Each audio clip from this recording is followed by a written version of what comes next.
Chapter 19, The Wonderful Watch. By the middle of the summer, Professor Albert had replaced the 30-inch television he had cracked with a flying colander, and Kona had taught Bottom to catch a tiny frisbee in his mouth.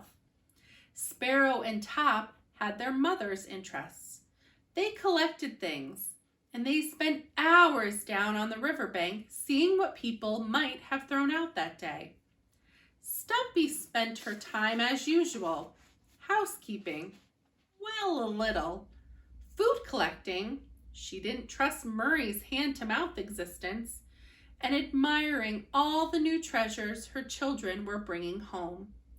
Beside the front door of Stumpy and Murray's dear home hung the wonderful and famous glow-in-the-dark watch.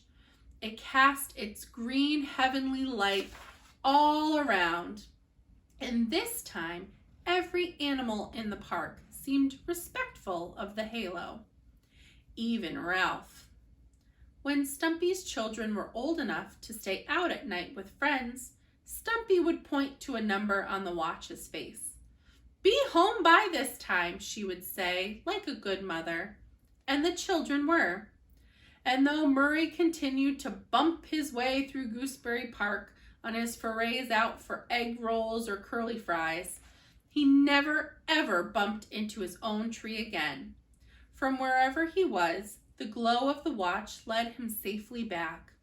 And across the way, on Miller Street, in Professor Albert's peaceful house, late at night, Kona and Gwendolyn would sit together and talk of all the wonderful adventures they had had.